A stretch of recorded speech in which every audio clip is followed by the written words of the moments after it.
Assalamualaikum warahmatullahi wabarakatuh. Saya Bayu Fatur Rahman dan juga Anif Fadilah. Kami di sini akan mempresentasikan makalah kami yang bertema kaidah, aswal, dan al-jawab. Materi pertama yaitu tentang pengertian aswal dan al-jawab. Aswal yaitu secara bahasa merupakan bentuk masdar dari kata sa'ala yang mempunyai makna meminta, memohon, dan juga bertanya.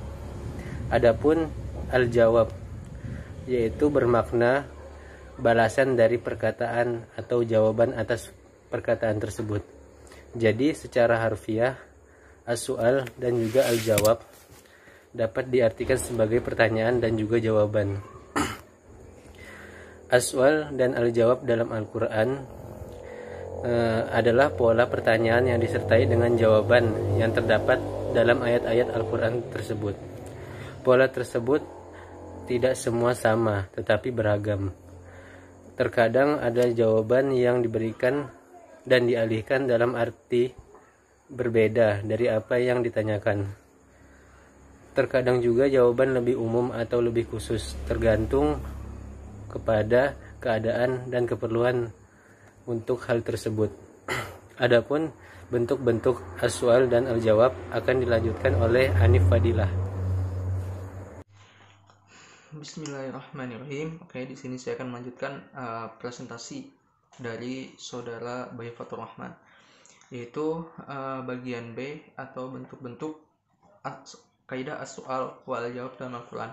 Oke, di sini menurut Khalid Abdurrahman Al-Haq ada 5 bentuk dari kaidah as-su'al wal jawab dalam Al-Quran. Yang pertama yaitu jawaban yang bersambung dengan pertanyaan.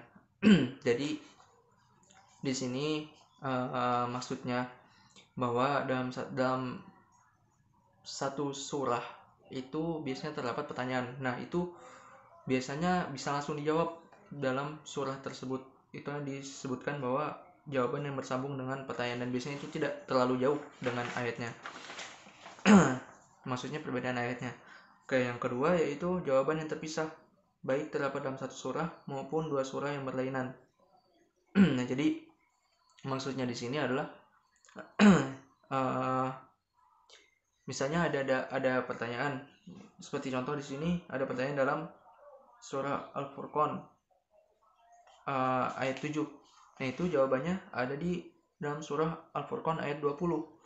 Nah, itu adalah jawaban yang terpisah jauh antara ayatnya. Itu yang dimaksud. Sedangkan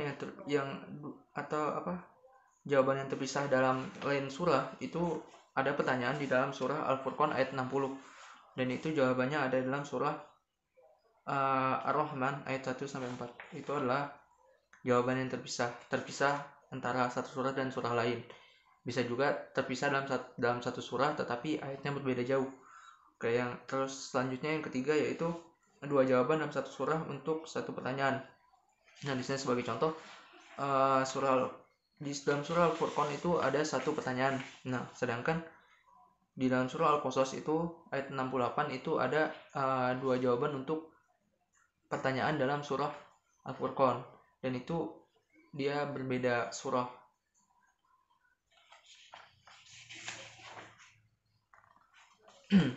Oke, yang selanjutnya itu yang keempat, pertanyaan yang jawabannya terhapus atau tidak disebutkan.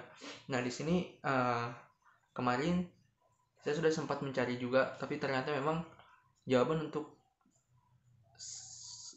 ayat tersebut memang tidak ada, yaitu dalam contohnya dalam Quran surah Muhammad ayat 14. Di situ ada pertanyaan tetapi tidak ada jawabannya dalam Al-Quran. Tetapi mungkin saja meskipun tidak ada jawabannya dalam Al-Quran, bisa jadi dengan hadis Nabi itu sudah bisa menjelaskan apa yang ditanyakan dalam Al-Quran tersebut kan, dan itu salah satu fungsi tafsir juga untuk menjelaskan hal tersebut. Oke, yang selanjutnya atau yang terakhir yaitu jawaban yang disebutkan mendahului pertanyaan. Oke.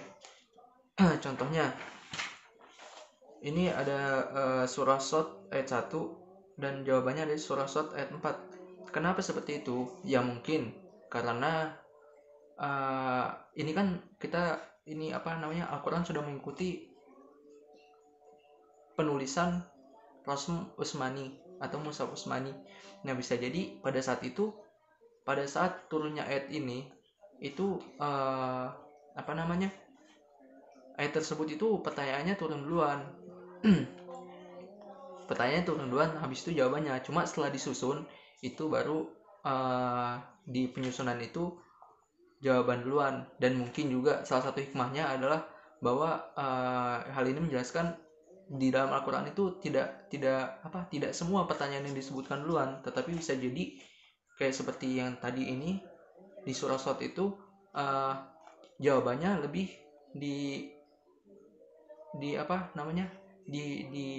ditampilkan duluan daripada pertanyaannya, dan itu kan bisa buat bertanya-tanya juga mengapa hal tersebut, dan itu adalah merupakan tugas orang mufasir. Mungkin itu saja dari saya. Mungkin yang selanjutnya akan dilanjutkan oleh saudara Bayu Fatur Rahman. Kurang lebihnya saya mohon maaf. Kepada Bayu dipersilakan. Baik, dari penjelasan mengenai kaidah aswal dan al-jawab tadi, jelas bahwa kaidah ini sangat penting untuk dipahami. Mengkaji kaidah aswal dan al-jawab ini dapat bertujuan untuk membantu para penafsir Al-Quran untuk mengungkap isi dari teks Al-Quran yang berbentuk dialog, serta mengetahui keunikan Al-Quran dalam penyampaiannya.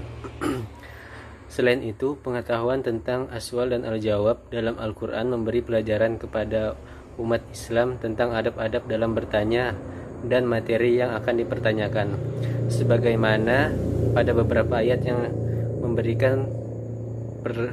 memberikan jawaban berbeda dari apa yang ditanyakan, memberikan pengertian bahwa hal tersebut kurang tepat untuk dipertanyakan karena di luar kemampuan manusia, atau karena persoalan tersebut tidak cukup bermanfaat untuk manusia ketahui. Misalnya dalam pertanyaan orang-orang Yahudi yang bermaksud untuk menguji Rasulullah Shallallahu Alaihi Wasallam, dan juga tentang pertanyaan dari orang-orang musyrik tentang hari kiamat.